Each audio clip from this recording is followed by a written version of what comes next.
ഇതാണ് നിലവിൽ ട്രെൻഡിങ് ആയിക്കൊണ്ടിരിക്കുന്ന സാധനം, ഒപ്പോ ബബിൾ. ഇന്നലെ ഒപ്പോ റെനോ 16 സീരീസും അതുപോലെ മറ്റു ചില ആക്സസറീസും ഒക്കെ ലോഞ്ച് ചെയ്തിരുന്നു. അതിന്റെ കൂട്ടത്തിൽ ഒപ്പോ റിലീസ് ചെയ്ത ഒരു സംഭവമാണ് ഒപ്പോ ബബിൾ. ഇതാണ് സംഭവം. ഇത് കുഞ്ഞൊരു കോയിൻ പോലത്തെ ഒരു സംഭവമാണ്. ഇതിന്റെ ഒരു സൈഡിൽ ഇതൊരു ഡിസ്പ്ലേ ആണ്. ഇവിടെ ഒരു പവർ ബട്ടൺ വരുന്നുണ്ട്, ഇവിടെ ഒരു ടൈപ്പ് സി പോർട്ട് വരുന്നുണ്ട് നമുക്ക് ചാർജ് ചെയ്യാനായിട്ട്. ഇത് ഇങ്ങനെ വരും. ഇതിന്റെ ഡിസ്പ്ലേ വരുമ്പോഴത്തേക്ക് ഇവിടെ നമുക്ക് ഇങ്ങനെ സ്വൈപ്പ് ചെയ്തിട്ട് ഇത് അൺലോക്ക് ചെയ്യാം. അൺലോക്ക് ചെയ്ത് കഴിയുമ്പോഴത്തേക്ക് അവിടെ ഇങ്ങനെ അനിമേറ്റഡ് ആയിട്ടുള്ള കുറച്ച് ക്യാരക്ടേഴ്സിനെയൊക്കെ നമുക്ക് അതിന്റെ വാൾപേപ്പർ ആയിട്ട് സെറ്റ് ചെയ്തിടാൻ പറ്റും. ഇങ്ങനെ ഹോൾഡ് ചെയ്ത് കഴിഞ്ഞാൽ കുറച്ച് ഡിഫറെന്റ് ആയിട്ടുള്ള നമുക്ക് ഫോണിനകത്ത് ഒപ്പോ ബബിൾ എന്ന് പറഞ്ഞിട്ടൊരു ആപ്പ് ഉണ്ട്. ആ ആപ്പിലൂടെ നമുക്ക് ഈ വാൾപേപ്പേഴ്സ് ഇതിനകത്ത് ഇൻസ്റ്റാൾ ചെയ്യാം. ഇത് കണ്ടില്ലേ, ഇങ്ങനെ പല പല ഫണ്ണി ആയിട്ടുള്ള. ഇനി അതിനെ സ്വൈപ്പ് ചെയ്താൽ അതിൻ്റെ തന്നെ ഡിഫറെൻറ്റ് വേരിയേഷൻസ് ആയിട്ടുള്ള സംഭവങ്ങൾ ഇങ്ങനെ വന്നുകൊണ്ടിരിക്കും. ഇതുപോലെ നമുക്ക് കുറച്ച് സംഭവങ്ങൾ കണ്ടോ, രസമാണ്. ഇനി ഇതിങ്ങനെ മുകളിൽ നിന്ന് സ്വൈപ്പ് ചെയ്താൽ നമുക്ക് അതിനകത്ത് കുറച്ച് സെറ്റിംഗ്സ് കാണാൻ പറ്റും. ഫോണുമായിട്ട് കണക്റ്റഡ് ആണോ എന്ന് അറിയാൻ പറ്റും, ബബിളിന്റെ ചാർജ് അറിയാൻ പറ്റും, എത്ര നേരം നമുക്ക് ഈ ഡിസ്പ്ലേ ഓൺ ആയിരിക്കണം എന്നുള്ളത് നമുക്ക് ഷെഡ്യൂൾ ചെയ്യാൻ പറ്റും. ഇതിന്റെ ബ്രൈറ്റ്നസ് നമുക്ക് ഇങ്ങനെ 3 രീതിയിൽ സെറ്റ് ചെയ്യാൻ പറ്റും. പിന്നെ ഇത് ലോക്ക് ചെയ്യാൻ പറ്റും. പിന്നെ സെറ്റിംഗ്സിൽ കയറിയാൽ നമുക്ക് ഇതിന്റെ ബ്ലൂടൂത്തുമായിട്ട് ബന്ധപ്പെട്ട ഡീറ്റെയിൽസും കാര്യങ്ങളും പെയർ ചെയ്യാനും അൺപെയർ ചെയ്യാനും. ഡിസ്പ്ലേ അത്യാവശ്യം സ്മൂത്ത് ആണ് കേട്ടോ. നിങ്ങൾക്ക് കാണുമ്പോൾ മനസ്സിലാവും, നല്ല സ്മൂത്ത് ആയിട്ട് ഒഴുകി നിൽക്കുന്ന ഡിസ്പ്ലേ ആണ്. ചെറുതാണെങ്കിലും നൈസ് ഡിസ്പ്ലേ ആണ്. ഇതാണ് ഇതിന്റെ മൊബൈൽ ആപ്ലിക്കേഷൻ വരുന്നത്. ഇതിനകത്ത് നമുക്ക് ഇതിന്റെ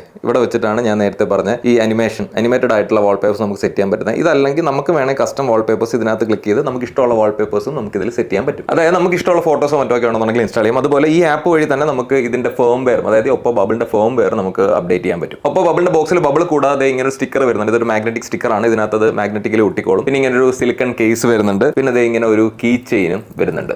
ഈ സ്റ്റിക്കർ ഇത് നമുക്ക് ഇങ്ങനെ ഇളക്കിയിട്ട് ഇതിന്റെ ഒരു സൈഡ് നമ്മളെ ഫോണിൽ ഒട്ടിച്ചിട്ട് മറ്റേ സൈഡിൽ നമുക്ക് ഈ ഒപ്പോ ബബിളിനകത്ത് മാഗ്നറ്റ് ഉള്ളതുകൊണ്ട് അതുകൊണ്ട് നമുക്ക് ഇങ്ങനെ ഒട്ടിച്ചങ്ങ് വെക്കാം. അപ്പോൾ ഫോണിന്റെ ബാക്കിൽ ഇതുപോലെ ഇരിക്കും ഈ സാധനം. അല്ലെങ്കിൽ നമുക്ക് ഇതുപോലെ കേസ് ഇട്ടിട്ട് അതിനകത്ത് ഈ കീ ചെയിൻ കണക്ട് ചെയ്തിട്ട് ഇങ്ങനെയും കൊണ്ട് നടക്കാം. ഇനി ഇതിന്റെ ശരിക്കുള്ള ഉപയോഗം എങ്ങനെയാണെന്ന് വെച്ചാൽ ഈ ബബിളിൽ താഴെ നിന്ന് ഇങ്ങനെ സ്വൈപ്പ് ചെയ്യുമ്പോഴത്തേക്ക് ഫോണിലെ ക്യാമറ നമുക്ക് ഇങ്ങനെ ഓപ്പൺ ആയി വരും തനിയെ. ഈ ഒപ്പോ ബബിൾ യൂസ് ചെയ്തിട്ട് നമുക്ക് ഫോട്ടോ ക്യാപ്ചർ ചെയ്യാൻ പറ്റും, സൂം ചെയ്യാൻ പറ്റും, സൂം ഔട്ട് ചെയ്യാൻ പറ്റും.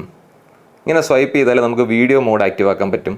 തിരിച്ച് സ്വൈപ്പ് ചെയ്താൽ വീണ്ടും തിരിച്ച് ഫോട്ടോയിലേക്ക് പോകും. ഇവിടെ നമുക്ക് കയറിയാൽ നമുക്ക് ഇങ്ങനെ ടൈമർ സെറ്റ് ചെയ്യാൻ പറ്റും. വേറെ എന്തൊക്കെ ചെയ്യാൻ പറ്റുമെന്ന് ചോദിച്ചാൽ നിലവിൽ വേറെ ഒന്നും ചെയ്യാൻ പറ്റില്ല. മേ ബി ചിലപ്പോൾ ഫ്യൂച്ചറിൽ അവരെന്തെങ്കിലും അപ്ഡേഷൻസ് കൊണ്ടുവന്നിട്ട് വേറെ എന്തെങ്കിലും ഫീച്ചേഴ്സോ അങ്ങനെ എന്തെങ്കിലും സംഭവങ്ങൾ ചിലപ്പോൾ ആഡ് ചെയ്യാമായിരിക്കും. ഇപ്പോൾ നമുക്കിതൊരു ക്യാമറ റിമോട്ടായിട്ടോ അല്ലെന്നുണ്ടെങ്കിൽ ഫോണിന്റെ ബാക്കിൽ സ്റ്റിക്ക് ചെയ്തിട്ട് നമുക്ക് റെയർ ക്യാമറ യൂസ് ചെയ്ത് തന്നെ സെൽഫി അതിൽ നോക്കിയിട്ട് സെൽഫി ഫോട്ടോ എടുക്കാൻ പാകത്തിനൊക്കെ ഇത് ഒട്ടിച്ചു വെച്ചോ അങ്ങനെ ഉപയോഗിക്കാന്നല്ലാതെ വേറെ കാര്യമൊന്നും ഇതുകൊണ്ട് തൽക്കാലമില്ല. അതുപോലെ ഓർക്കേണ്ട കാര്യം റെനോ 16 സീരീസ് ഫോൺ എടുക്കുമ്പോൾ ഇത് അതിലൂടെ ഫ്രീ ആയിട്ട് കിട്ടുന്ന സാധനമൊന്നുമല്ല. ഇതിന് ഏതാണ്ട് 12,000 രൂപ വില വരുന്നതാണ്. പക്ഷേ ഇപ്പോൾ നിങ്ങൾ പ്രീബുക്കോ മറ്റോ ചെയ്യുകയാണെന്നുണ്ടെങ്കിൽ 7,000 രൂപയ്ക്ക് മറ്റോ കണ്ട് ഈ കുഞ്ഞ് സാധനം കിട്ടും. എനിക്ക് തോന്നിയൊരു കാര്യം എന്താണെന്ന് വെച്ചാൽ അവർ ഈ ഒപ്പോ റെനോ 16 സീരീസ് ഇറക്കിയല്ലോ, 16ഉം 16Cയും ഇപ്പോൾ ഇറക്കി. ഈ രണ്ട് ഫോണിനും 6 മാസം മുന്നേ ഇറങ്ങിയ റെനോ 15 സീരീസുമായിട്ട് അങ്ങനെ വലിയ വ്യത്യാസങ്ങളൊന്നും വന്നിട്ടില്ല. എന്നാൽ പ്രൈസിങ്ങിന്റെ കാര്യത്തിൽ ഏറെക്കുറെ ഏതാണ്ട് 12,000 മുതൽ 15,000 രൂപ വരെ കൂടുതലാണ് ഈ ഫോണിന്. സോ ആൾക്കാരെ കണ്ണിൽ ചെറുതായിട്ടൊന്ന് പൊടിയിടാനും ഒന്ന് എക്സൈറ്റ് ചെയ്യാനൊക്കെ വേണ്ടിയിട്ടാണ്. കാരണം ഇങ്ങനെ പെട്ടെന്നൊരു സാധനം ഒരു ഡിസ്പ്ലേ ഒക്കെ കാണുമ്പോഴത്തേക്ക് ആൾക്കാർക്ക് ഒരു കൗതുകം വരുമല്ലോ. അതുകൊണ്ടായിരിക്കണം ഇത് ഇറക്കിയെന്നാണ് എനിക്ക് തോന്നുന്നത്. അപ്പോൾ എന്താണ് നിങ്ങളുടെ അഭിപ്രായം എന്നുള്ളത് കമന്റ് ചെയ്യുക ഗൈസ്. Bye bye.